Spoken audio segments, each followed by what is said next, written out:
So, yun bali. Okay. Alright, sa ating pong review, nasa Nehemiah chapter 9 tayo, no, verses 1 and 2, in particular sa verse 2 po, no, do sa huling sinabi ni Nehemiah, no, that they confess their sins and the iniquities of their fathers. So bali nasa po tayo, no, nasa word study po tayo. Pinikap po natin yung word na sin at saka yung iniquity, at isinama din po natin yung transgression at saka yung death. So ngayon, last Thursday, ibig sabihin na doon sa prayer na binahagi ni Jesus o itinuro ni Jesus sa atin o minodel niya, no, na kung saan sa Matthew chapter 6 at sabi niya doon sa verse 12, no, and forgive us our debts. Ayan po. Patawarin mo kami sa aming mga utang. Kasi mayroong mga translation nga na sinasabi na patawarin mo kami sa aming mga sala. So sabi niya sa verse 12 ng chapter 6 ng Matthew, and forgive us our debts as we have forgiven our debtors. So na kung saan nagkaroon tayo ng discussion last Thursday regarding the debts. Bakit debts ang ginamit? Hindi sin, hindi transgression, hindi iniquity, no? So alam natin na kung saan ang word is nilagay diyan for a reason, no, at meron siyang meaning. At sabi nga is moral debts daw 'yon, no? Totoo po 'yon, no? Moral debts, but sabi ko nga na yung word na 'yon, it is something to do with sa ating finances, no? At sa aking pag-share sa inyo, this is based sa aking pag-aaral, no, na binabahagi ko po sa inyo, na kung saan hindi lang tayo morally, ay sabihin, yung tinatawag na moral failure, that is we call sin, but we have also financial failure sa ating Panginoon. So I pointed out na kung saan in the Old Testament sabi ng Panginoon, all tithes are mine. Ibig sabihin, the fruit of the land and the fruit ng iyong animal o ng iyong kumbaga sa ni kahayupan. So it belongs to God. Kaya nga sinabi niya sa Malakay, no, na you rob me. Now, ibig sabihin dito na kung saan sinasabi po kasi na ang tithing is a financial burden. Okay. Financial burden. Ngayon, ang tanong ko ngayon is harvesting a burden?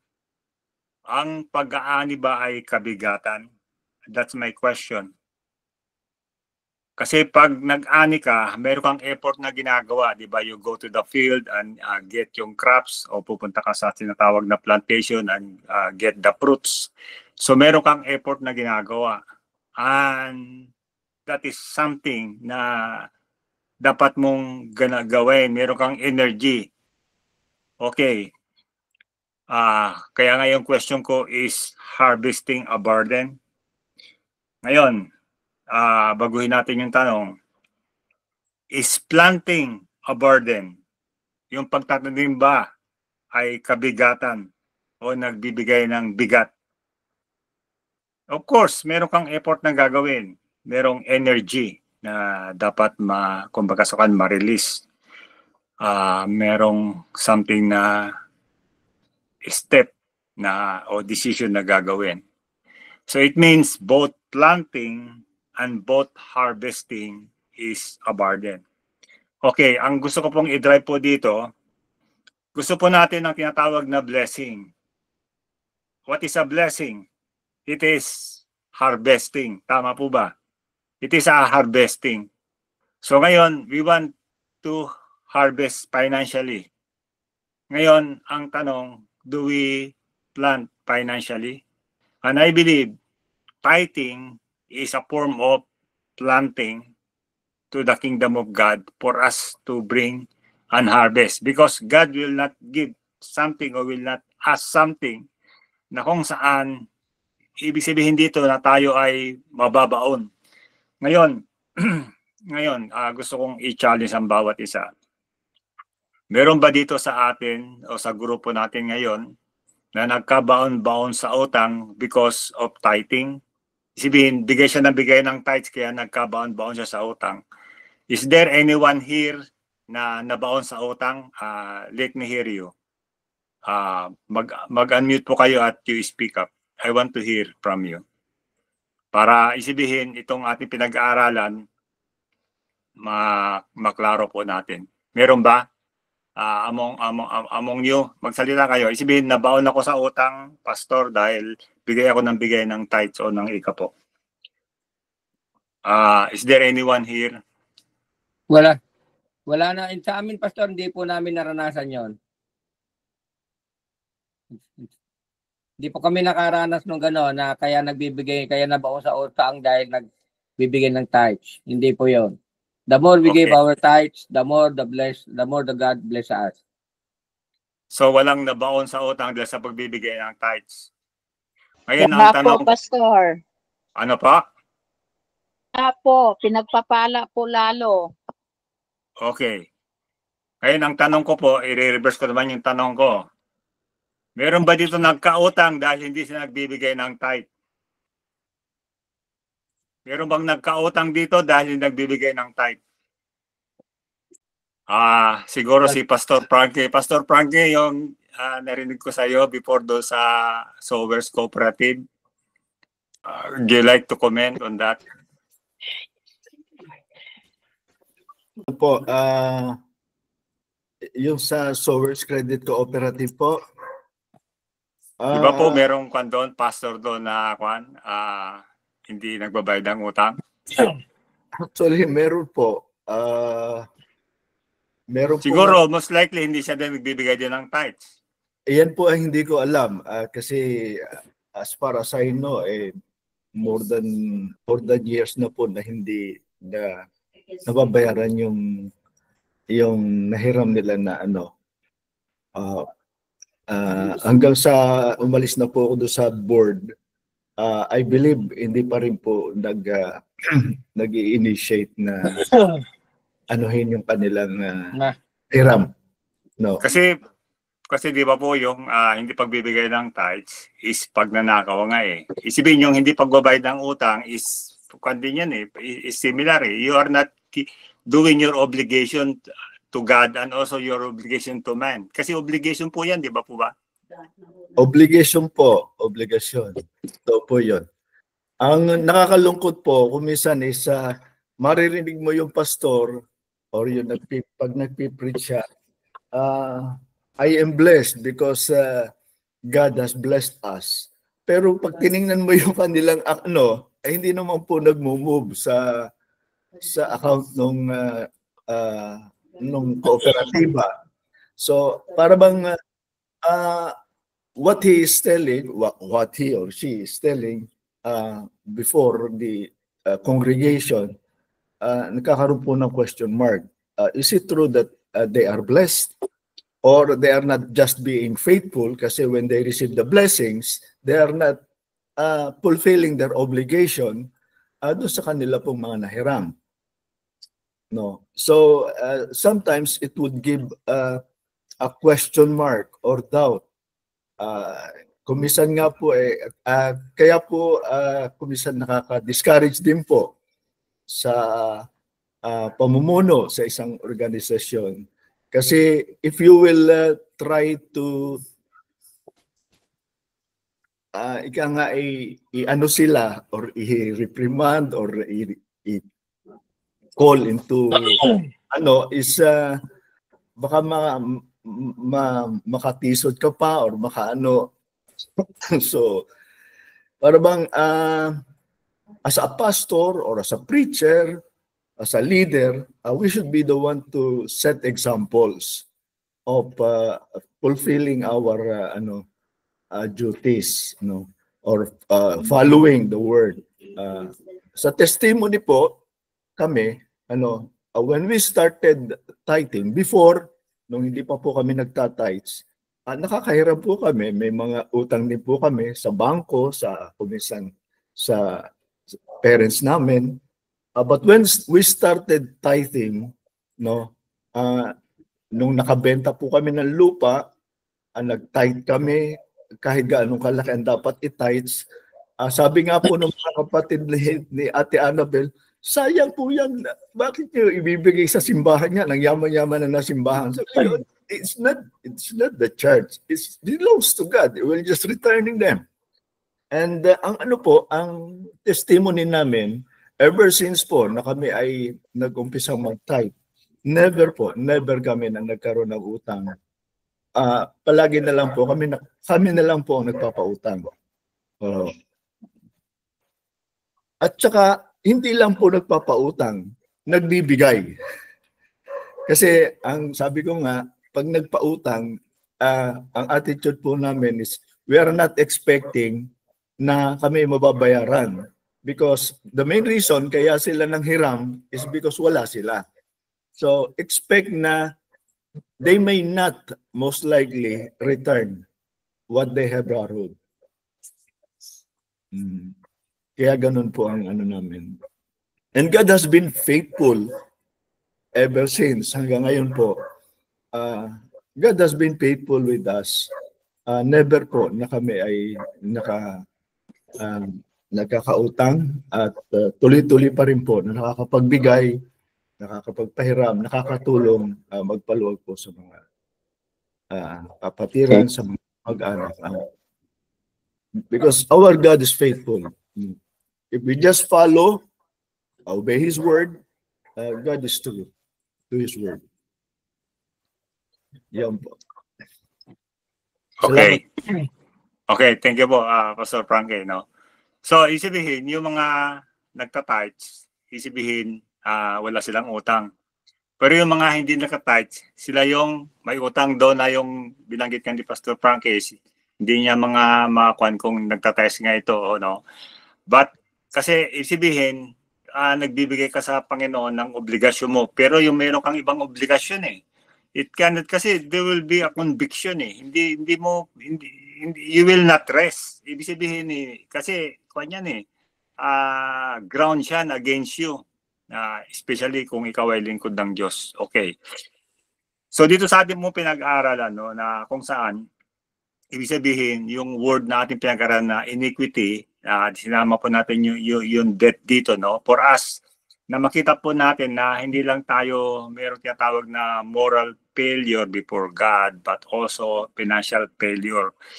Ngayon, dito, no, makikita po natin dito na ibig sabihin, tayo talaga is total talaga yung ating supposed to be na maging dependent tayo sa ating Panginoon in all of areas ng ating buhay, maging sa finances, in all of areas dito. Ngayon, ibig sabihin sa ating pong inaaral, no, hindi, kumbaga sa kan, we are trying to see kung ano yung parang ating maling understanding o yung hindi natin fully na naunawaan. Kasi nga, yung lack of knowledge, sabi nga sa Hosea, no, we are losing or we will perish due to lack of knowledge. So ngayon, we are trying to understand, ibig sabihin, why merong problem sa atin sa finances. Kasi we are not having that kind of breakthrough na kung saan yung sinabi sa Genesis, sa Deuteronomy, sabi ng Panginoon, yung tinatawag na curse at saka yung blessing. Na if you disobey, yung curse ang darating sa'yo. If you obey, yung blessing na darating sa'yo. Okay. Now, if we will go doon sa tinatawag na sinabi ni Jesus sa John chapter 10 verse 10. Sabi ni Jesus dito, unang-una sinabi niya yung curse. Sabi niya, the thieves comes to steal, to kill, and to destroy. That is a curse na dala ng devil. Sinabi ni Jesus, I came that you might have life and have it abundantly. This is the blessing. Okay? So atin po makikita yung dalawang contrast na ito, no? Na kung saan kapag kay Jesus tayo, we have that blessing. Ngayon, yung ating pong pinag-aaralan, bakit hindi nagpo-flow ang blessing? So, isibihin, yung ating pong sinesearch dito ay yung tinatawag na legal ground o merong legality na nangyayari. At dito nga sa ating pinag-aaralan, we go as far as yung study ng debt o yung utang for us to understand, no, na kung saan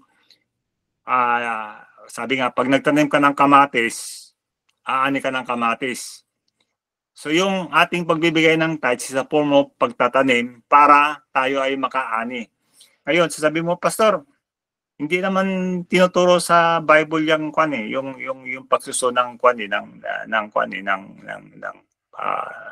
finances o ng pera. Actually, ang tinuturo po ng Bible as a seed is the word of God. Totoo po yun is the word of God. Ang salita ng Diyos ang itinatanim sa puso ng tao. Though na ginagamit din po natin yung finances in parallel sa principle ng salita ng Diyos, na kung saan itinatanim din natin yung finances, sabihin yung pananalapi, dahil kasi it goes with the same principle sa salita ng Diyos. So na kung saan, kung tayo nga ay nagtatanim, yung sowing, meron din tayong tinatawag na reaping o tinatanggap. Why? Kasi yung principle ng agriculture, yung sowing and reaping all the season, na kung saan kung hindi natin ito nararanasan bilang mananampalataya, merong problema. Ibig sabihin, maring hindi po natin ginagawa to o kulang tayo sa kaalaman o nag-ooperate tayo sa tinatawag na takot. Kasi pag nahawakan na natin to, sabihin yung pananalapi nahawakan mo, sabihin, nako, kulang pa nga ito eh. So, isibihin, from there is wala ka ng pananampalataya. From there, nakita mo, naku, hindi na kami hindi kami makakakain. From there is nakita mo magugutom ka. So, isibihin you are already out sa pananampalataya. Na kung saan you live by sight, you live by senses, and sabi nga ganon, hindi ka nabubuhay sa pananampalataya. Kaya dahil hindi mo siya nagagawa. So kaya because of that, you justify yourself na kung saan hindi to gawin dahil short nga o kulang nga. Actually, ang tithing ay hindi naman kinuman yan sa mga sobra o sa mga mayayaman o sa mga, kumbaga sa kwani, no, it's commanded to everyone. Kaya nga tinamin nga ni Jesus yung balo na nagbigay ng might, na kung saan, sabi niya, she gave the whole of her life. That is something, no? Na kung saan, hindi siya tumingin doon sa halaga, but doon sa heart, doon sa attitude. Yun sa pananampalataya ng nagbigay, no? But not on the value yung kanyang binigay. Ibig sabihin, yung nasa heart ng nagbigay na yon is yung the love of God o yung fear of the Lord. So, yun ang po yung point doon. So, kaya nga, inaaral po natin to for us na to experience this breakthrough na walang legal hold against us in terms of finances. Kaya nga, kung may mga atraso tayo in terms of finances, kausapin natin kung saan tayo nagkakautang o saan tayo humiram o saan tayo, na huwag nila siyang kakalimutan. Kasi it's a legal hold against that person na hindi dadalo yung tinatawag na financial blessing. Why? Because merong legal hold against you. Ibig sabihin, meron kang binrake. Kaya yung sa pagsusumo, ibig sabihin, hindi siya nag-grow. Because there is something that is holding that crop. No? Ibig sabihin, kaya nga, dapat makipag-ayos o kung magkasakwa ni i-settle siya. Now, ito po sa ating inaaral, no, which is sabi ko nga for us to understand, no. Dito sa sinabi ni Jesus, no, sa verse 14. Sabi niya, for if you forgive men their trespasses, you know. So nabago yung kanyang dito sa sinabi niya dito sa debts. As we forgive our debtors. Ayan, no. Yung debtors, ngayon, naisip ko nga na every 7th year, no, nire-release yung mga nagkautang, no, which is to pray yourself, no, based to sa prayer ng ating Panginoong Hesus. But somehow doon sa verse 14 nga, sabi niya, and forgive us from our trespasses, no? Yung trespasses naman ang ginamit niya dito, no? Trespass.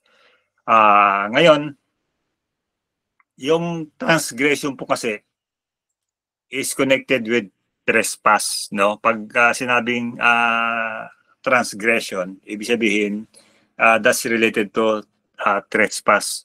Kasi nga yung word na trespassing. Pag nakita po natin yung word na trespassing, it means it is already, kumbaga sa kwan, warning na kung saan do not go beyond. Ayan po. It is simply a reminder that kumbaga sa kwan, you are in another property or in another territory na it will be a violation. Ayan po. That is the word trespassing. So isibihin yung trespass po, ibig sabihin na kung saan meron kang tinatawag na knowledge and yet you go beyond that, that knowledge. Okay? Alright. So doon sa ating pong inaaral na yung sin, sa Greek word na amarteia, missing the mark, ibig sabihin sa iyong galing, sa iyong husay, ginawa mo ito, nag-shoot ka ng arrow, no? And yet, yung arrow hindi tumama sa target. No? That is missing the mark and we call it sin. Falling short of the glory of God. Now, yung trespass naman, ito yung something, no? Na kung saan, kumbaga sa kwan yung sin sa driving, no? Merong stop sign, hindi mo nakita, nagtutuloy ka. We call it sin kasi kumbaga sa kwan hindi ka knowledgeable do sa lugar o hindi mo nakita yung stop sign o kwan kaya nagtuloy-tuloy ka, no? We call it sin, no? Then yung transgression naman, nakita mo yung stop sign pero ni-neglect mo lang, nagtuloy ka pa rin, so that's transgression, no? Ano naman yung iniquity? Yung iniquity, ibig sabihin alam mo na and yet patuloy mo siyang ginagawa, no? So, dito ating pong makikita doon sa ating inaral, no, mayroong tinatawag na mga gravity, yung tinatawag na offense o yung tinatawag na violation niya, at yung huli nga natin na pag-aralan is yung debt is violation with regards sa finances naman to, no? Dapat nating makita at dapat po nating malaman. Okay? Before I will continue, let me hear your take. Ano yung take ninyo? Gusto bang, do you have something to share? Dagdagan yung naibahagi ko. Is there anyone here? Open up, mag-unmute po kayo, then you speak up. Let us hear from you.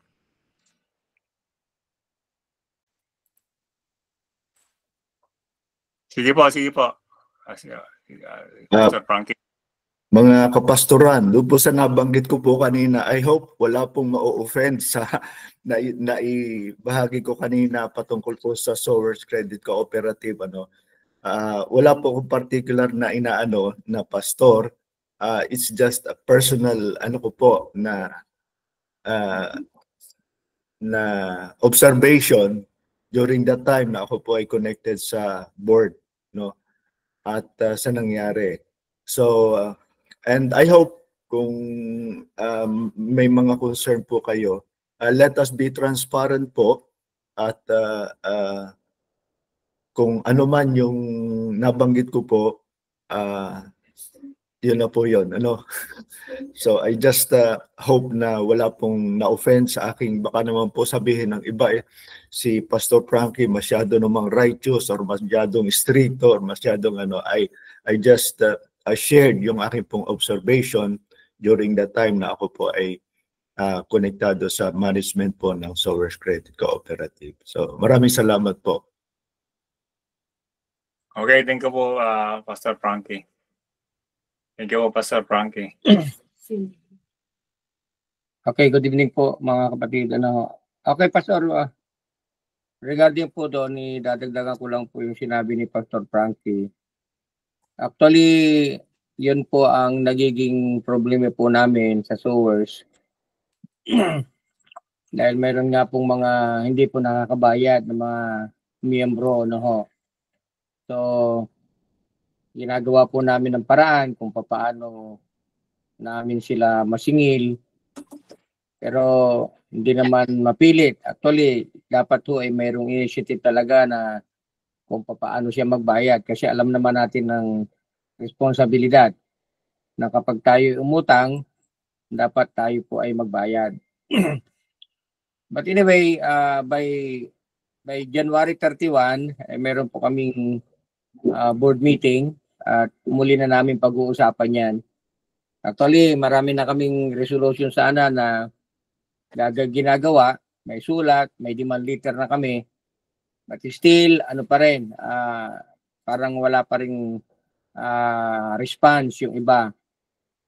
Pero still, we are very patient na pinagtsatsagaan po namin na sila ay singilin. Andyan po ang credit committee at saka yung audit committee para na-audit po yung mga miyembro na hindi pa po nakakabayad sa kanilang mga loan. So yun po. And looking forward po na nawa ito pong sewers na ito, the reason bakit tayo nga pa na patayo o ikon po natin ito, na itatag para matulungan po yung mga churches na nangangailangan na particularly yung mga pastor. But ang nagiging problema po ay mayroong mga miyembro na umutang lang at pagkatapos ay para bagang nakakalimutan magbayad. So yun po yung isa na namin pag-uusapan by January 31. So yun lamang po, wala naman po tayong lahat naman tayo pagdating sa sewers ay may mga utang din. Even me, may utang din ako. At ito nga, sabi ko nga, kapag umutang, dapat to ay magbabayad. So kasi yun po yung obligasyon po natin.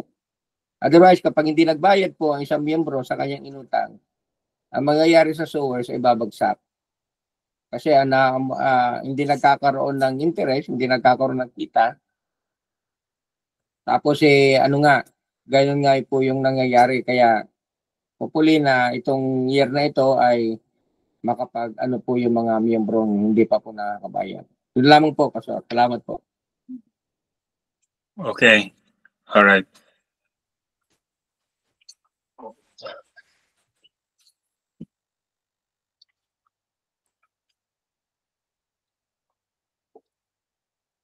O, sino pa ang gusto mag-comment?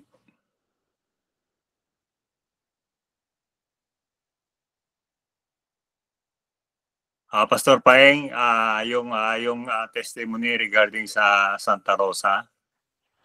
Opo. Kasi yun nga, ito ano naman to. Open po kayo ng camera. Opo. Ayan, medyo madilim kasi pa sir. Anyway, Okay lang po. Una, i-establish ko muna po yung bagay na pinag-aaralan natin, especially sa Matthew chapter 6. Kasi ang Panginoon hindi lang concern sa ating sa ating spirituality, kundi concern siya sa buong natin sa buong humanity. Diba sabi nga ni Pablo sa Thessalonians na kinakailangan maihandog natin ating mga sarili, spirit, soul, and body. So sa panalangin ng Panginoon, dito nakapaloob lahat dito, spirit, soul, and body. No, sabi natin yung moral failures natin, yung financial failures natin, naroon yun Kasi yung debts, physical, nakakamit natin sa physical yan No, na dahil sa mga bagay na ginagawa natin, may mga bagay tayong hindi natatanggap sa Panginoon. No, hindi natin sinasabi na fully yung mga nagtatites, hindi nagkakaroon ng pangangailangan. Kasi minsan, di ba, nakakaroon tayo ng pangangailangan biglaan, so nakakahiram tayo. Pero ang mahalaga doon, na yung obligasyon natin na maisauli, naroon. So that yung patuloy na blessing ng Panginoon, maranasan natin. Ayan, katulad yan, sa Santa Rosa, di ba? Kung titingnan natin, ang mga tao dyan, ang mga kapatid dyan, physically mahihirap. Physically, may pangangailangan.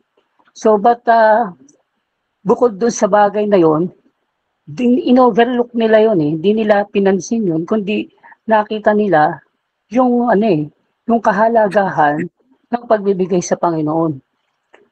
I was so amazed kasi itong year na to talagang yung kumbaga doon sa pinakitang katapatan ng mga kapatid sa pagbibigay, tinumbasan ng Panginoon. This year marami pong na-regular na nakapasok sa government offices. This year maraming nagkaroon ng increase. This year maraming ginawa ang Panginoon sa church. So ako nagugulat ako sa mga kapatid dyan. May nag-tithes dyan 3 months ng salary niya. May nag-tithes dyan 2 months.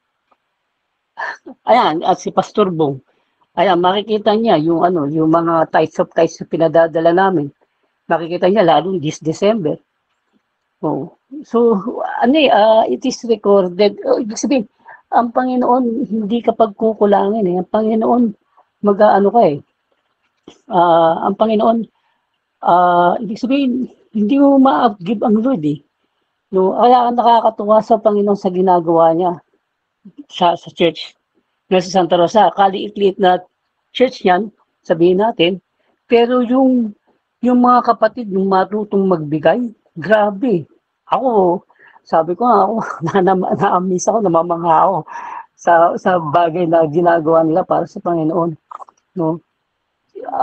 Kumbaga, kung titingnan mo, 60,000 pesos ibibigay mo sa Lord.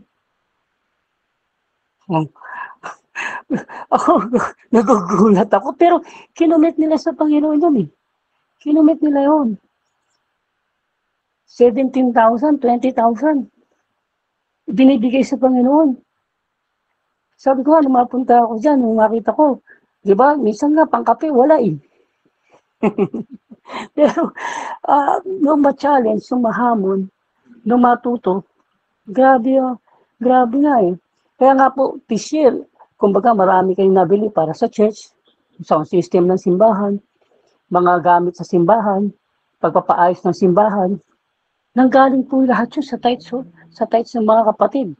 Wala na, kumbaga, wala na solicitation wala nang bagay na walang pangangailangan na hindi na naibigay ng Panginoon. So, ito po yung nangyari noong 2024. And we look forward sa 2025. No? At yun nga po, maraming mga bagay pa, project na gagawin at pinaghahandaan. Pero sabi ko nga, ang Panginoon sa kanyang panalangin, no, na ibinibigay sa atin, naroon yung guidance ng Panginoon. Especially nga, yung pinag-aaralan natin na yung financial blessing, financial breakthrough. Ano po talaga yun? May kinalaman din sa mga hiniraman natin na nineneglect natin. Maliit man yan o malaki. Binabaliwala man natin o hindi. No, meron pong meron pong bahagi sa bagay na gagawin ng Panginoon sa buhay natin. Kaya nga po, mahalagang bagay na ma-discuss din po natin kasi isa po yan sa isang pinakamahirap na i-discuss, no? Lalo na sa ating mga lingkod, sa ating mga pastors. No, kung sa mga miyembro, medyo medyo madali-dali pang kaunti. Pero pagka sa kapwa mo lingkod, kapwa mo pastor, i-discuss mo yan, medyo parang parang mahirap. Pero salamat sa Panginoon mga kapatid, na pinapaunawa sa atin. Binubuksan ng Panginoon yung ating kaunawaan tungkol sa mga bagay na neglect natin o nakakaligtaan natin. So, isang sa magandang paalala para po sa ating lahat. Kasi tayo yung nagdadala doon sa magandang gagawin ng Panginoon sa mga iglesia na ating pinaglilingkuran. Kasi kung sa atin mismo merong bagay na may bagay na nagkukulang tayo at hindi natin napapahalagahan, napapansin, po yan, dadali din sa iglesia yan. dadaloy din sa mga kapatid, dadaloy sa mga bagay na yan. Kaya nga po, ito po, isang magandang bagay na nangyari sa church, no? Kaya po dumami ngayon. Siguro andyan si Pastora Baby, makapag-testify po siya. Noong dati, wala kaming binibigay na acknowledgement receipt o acknowledgement paper para sa mga tithers. Kaya yung mga kapatid hindi nagsusulat ng kanilang mga tithes. 2023, nagbigay kami ng mga acknowledgement na letters sa mga tithers. Yung iba nagtatakon ba, wala silang letter, wala silang ganun. Sabi namin, kasi yung letter na yun doon sa mga kapatid na talaga naglilista sila. Kaya na-encourage namin kayo, maglista kayo. Kaya, yung 2024 po, halos siguro mga 75 o 85% ng church members naglilista na eh. Kaya kakatuwa sa Panginoon kasi ganito pa po nakakatuwa sa Panginoon. Meron din siyang kapatid, no? Ano siya sorry po kung medyo mahaba-haba ng konti meron siyang kapatid doon, meron siyang mental disability. Gusto ko lang po yan sa inyo. Meron siyang mental disability. Pero natutunan niyang mag-tithes. Natitinda lang siya ng asin. No? Sa mga kapatid, nandiyan si Pastor Bibilin, napagtitindahan siya ng asin eh. Minsan nga, nadodoble na yung asin eh. Tapos, one time, inano niya ako eh, tinawag niya, Pastor, may tithes ako dito sa Panginoon, pakitulungan ako magbasa kasi mamiso po yun eh. Kita niyo yung mga barya niya, talagang may ano pa ng asin eh. Pero ang sabi, nagbibigay sa Panginoon, nagtitinda ng asin. Sabi ko, Brad, baka wala ka ng pangbili ng mo. Wala ka ng pambili ng pagkain mo. Sabi niya, hindi po, Pastor, kasi meron naman akong kapatid dyan. Sabi niya, pinakakain naman ako. Pero dito, para sa Panginoon to. Sabi ko, kaya ako nagugulat ako sabi kasi naglilista na rin siya eh. Pagka dumadating nun, malapit sa akin, humingi ka agad ng sobre yun. At magbibigay daw siya sa Panginoon. So sabi ko, eto, mentally, incapacity, meron siyang mental incapacity, meron siyang mental disability kasi meron siyang DSWD IDs, mga ganyan eh. Pero nagbibigay sa Panginoon.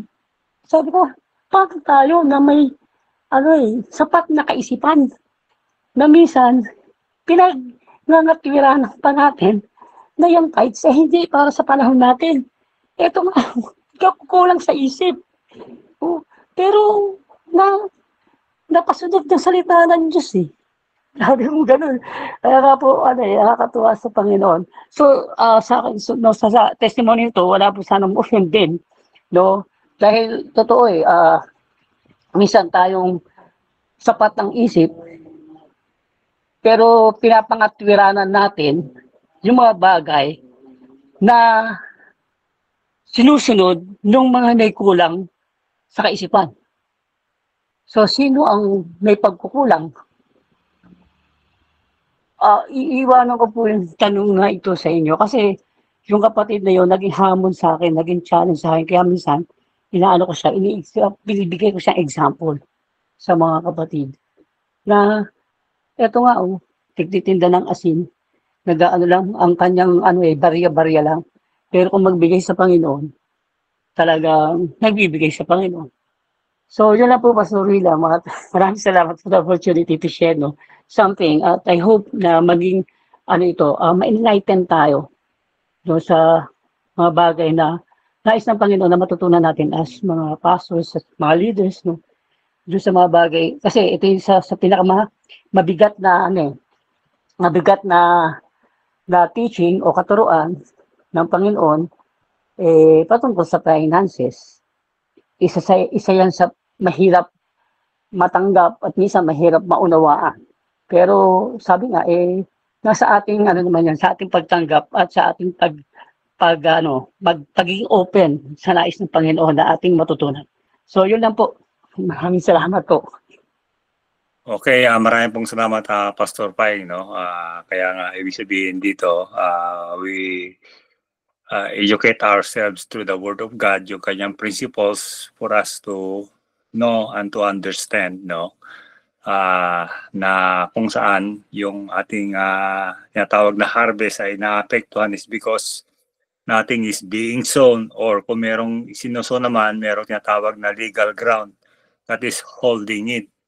Ang salita ng Diyos, 100% totoo po yan at mangyayari po sa atin yan kung atin pong i-apply sa ating buhay. So ngayon, yung mga bagay na nakikita natin na kung saan it is God's will for us to have freedom. Yan nga po, no, na kanina narinig natin na pwede naman mangutang kasi nga lang gagawin yung obligasyon na babayaran, isusoli. Ayan po, no. Kung saan isibihin yung tinatawag na integrity natin ay nariyan. No, para sa ganon yung tao magtitiwala pa uli na kung lalapit ulit tayo for the second time is naroon uli siya. Pero pag hindi natin gagawin yung obligasyon natin, hindi tayo muli makakabalik at yung magiging legal ground yung bagay na yon for us not to get that harvest na ating dapat na matanggap sa Panginoon, no. So napipigil po siya. Okay? Pastor Bong, narito ka ba? Narito ba si Pastor Bong?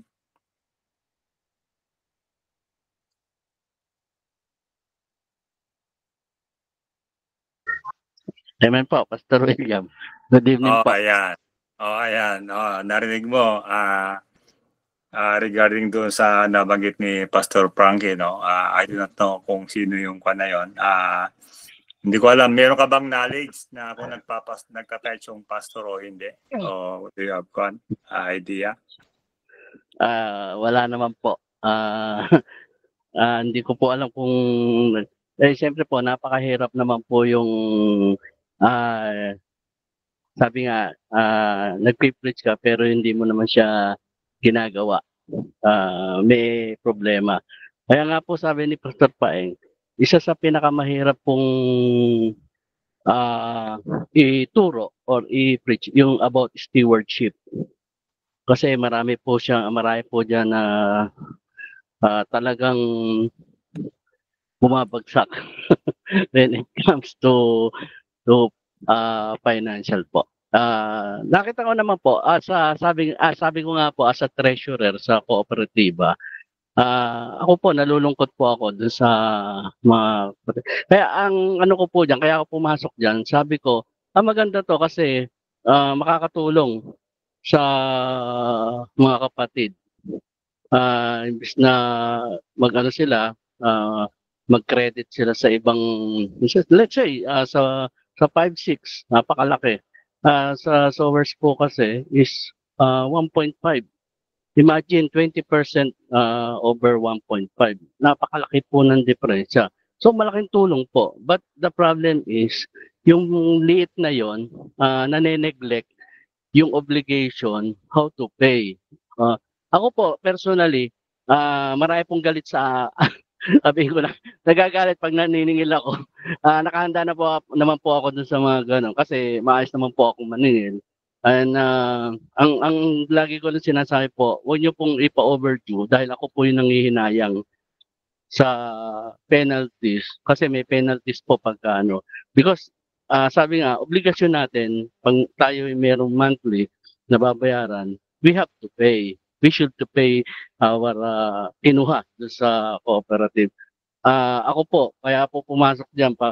Hindi ko po inano na, siyempre, puro kapatiran yung ano, and I believe magiging faithful sila doon sa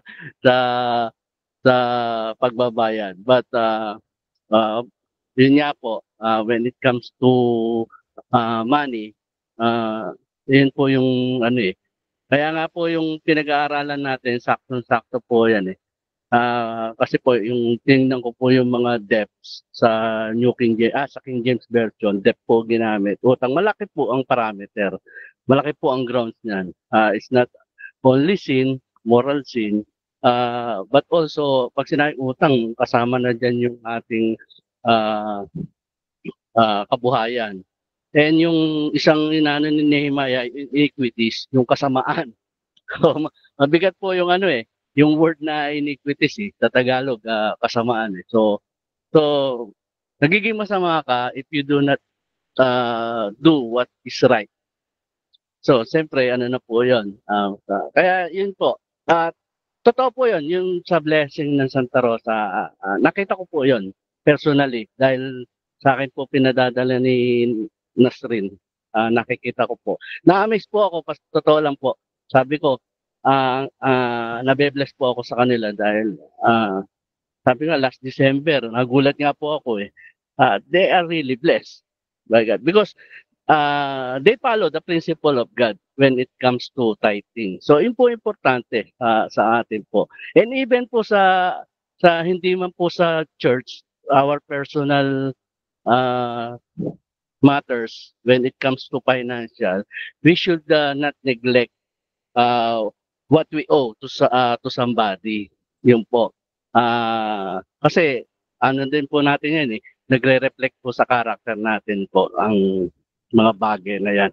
Even hindi natin pinapansin, but sabi nyo nga po, pagka dumating yung time na kailangan mo ulit, meron ng doubt. Parang hindi ka na welcome for the second chance. So, yun lang po. Yun na talaga pong nagre-reflect po, Pastor Rida. Maraming salamat po. Kaya nga sabi sa Proverbs, di ba, a good name is rather than to be chosen. Ang mabuting pangalan. Kumbaga sa ang malinis na pangalan, ika nga. Sabihin na hindi ka dapat mag-mess up with your name. Ayan po, especially sa finances. Ayan po. Okay, ayan po yung no? Meron pang gusto pa mag-share? Meron pa? Bago ako mag-prayer, mag-closing prayer. Meron po yata. Sige po. Okay. Sige po, go ahead.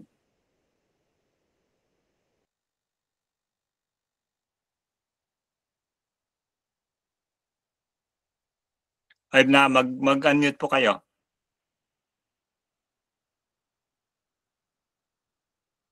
Pastor Junilo, mag-unmute po kayo.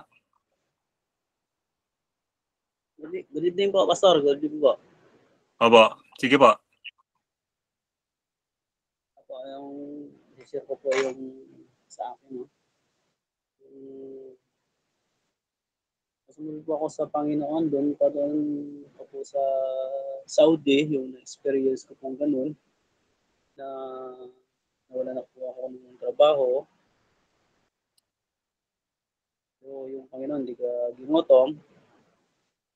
At saka po yung sa utang, nangutang po sa akin. At yun mga kapatid sa Panginoon. Siyempre po, doon bago pa po ako doon sa inutangan ako. Pero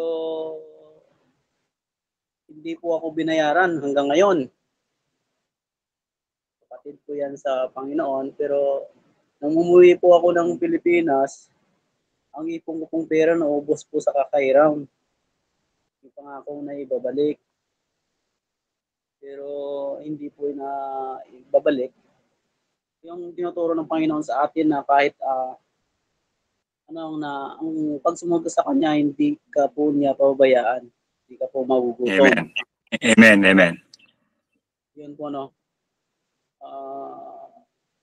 masakit po sa akin na gano'n na yung inipon ko at naawa ako doon sa kapatid.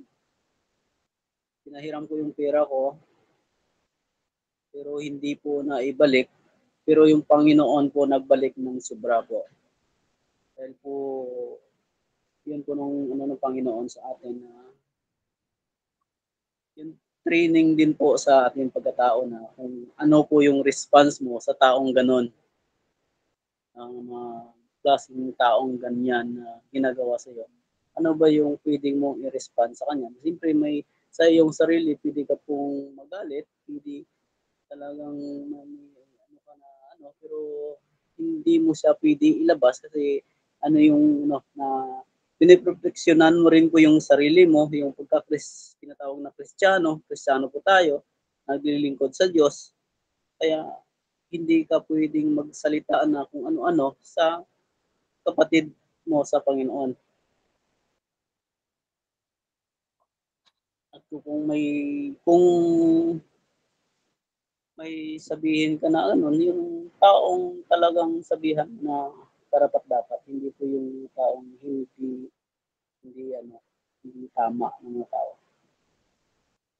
Yun po yan salamat po sa Panginoon. Kahit ganun po ang nangyari, yung pagpapala po ng Panginoon na dumating sa akin, pinalik ko na po ng dubli-dubli. Panginoon po nagbalik sa kung anong nawala. Amen.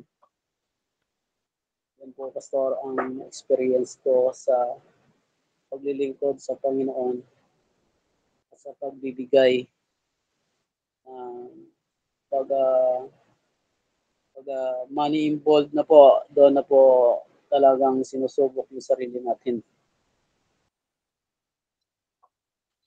Kung anong klaseng tao ka, lalabas po yung ganyan. Kung kayo kapatid po sa Panginoon ang gumawa sa iyo, ano po yung ibig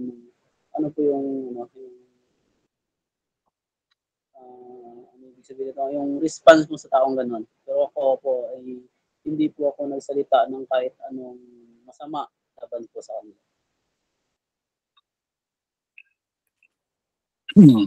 Yung nga po, thank you po, Pastor Christopher, sa iyong binahagi. No? I understand what you're talking about and what you are saying, na kung saan sa iyong pagpapagal, sa iyong pagtatrabaho, yung nadramahan ka, na thinking na itong taong ito is totoo, nagawa ka ng tinatawag na parang gimmick, no?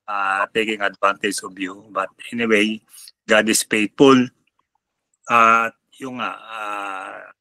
Lord will going to continually bless you and return to you kung ano man yung nawala, no?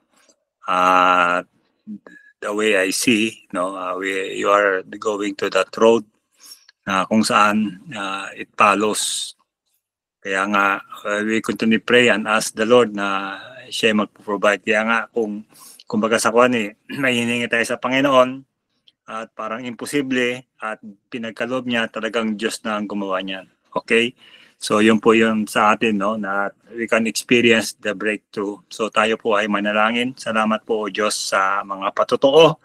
Salamat po, Panginoon, sa principle, Panginoon, Lord God, na yung tinuturo, Panginoon, sa amin, O Lord God, na kung saan, Panginoon, we are morally, financially, at sa buong kabuhayan namin, Panginoon, ay kami may utang, Panginoon, sa iyo, O Diyos, na kung saan, Panginoon, alam namin, Panginoon, na hindi pa namin ito mababayaran, Lord God. At yun din, Panginoon, sa aming Panginoong kapwa, na marunong din kami, Panginoon, Lord God, mag-release, Panginoon, Lord God, sa kanilang pagkakautang. At alam namin, Panginoon, Lord God, where the Spirit of the Lord is, there is freedom. Na kami nga po, Panginoon, Lord, makawala, Panginoon, Lord God, upon this burden. At alam namin, Panginoon, na papalitan mo ito, what the enemy has stolen, Lord God, we're going to restore. And more than, O Lord God, na kung paano nangyari kay Job, Panginoon, na wala, Panginoon, ng kanyang kabuhayan. Lord God, dinoble mo ito, Lord God. And I pray, Panginoon, sa bawat isa, Panginoon, na aming Panginoon, maranasan, Panginoon, Lord God, and double portion of blessing, Panginoon, Lord God, na ipagkakaloob mo, Lord God, sa bawat isa, Lord God, as we continue, Panginoon, to obey, Lord God, and to follow Jesus sa aming mga buhay. Lord, salamat po, Panginoon, Lord God, sa iyong mga salita, na kung saan, Panginoon, Lord God, na sinabi mo, kung may susunod, Panginoon, sa iyo, that we will be the head and not the tail, and that we will lend and not borrow, we will be above and not below. Mangyari, Panginoon, Lord God, sa bawat lingkod mo, Panginoon, na narito, Lord God, na kung saan, Panginoon, that we will be released, Lord God, from any debts, any obligations, Lord God, but we will be the lender. Kami nga po, Panginoon, magpapahiram mo, Lord God. Lord, give us, Lord God, ng patuloy na katalinuhan, patuloy, Panginoon, na kalakasan, patuloy na magandang kalusugan upang kami makapaglingkod na patuloy, Panginoon, sa iyo dito sa lupa, Lord God. At salamat po, Panginoon, by the power of your Holy Spirit, that you will lead us and guide us. At Panginoon, the power of your word, Panginoon, that will continually encourage us, O Lord God. Salamat po, Panginoon, for the time you have given unto us. And patuloy, Panginoon, let your anointing be upon your servants. In Jesus' name we pray. Amen and amen and amen. So yan po yun. Maraming pong salamat. Ito po tayo. Amen po. God bless po. See you po next Thursday. Next Thursday po, I will ask you siguro voluntarily na will go sa tinatawag na fasting kung walang mga medical issue or siguro past meal siguro, past meal.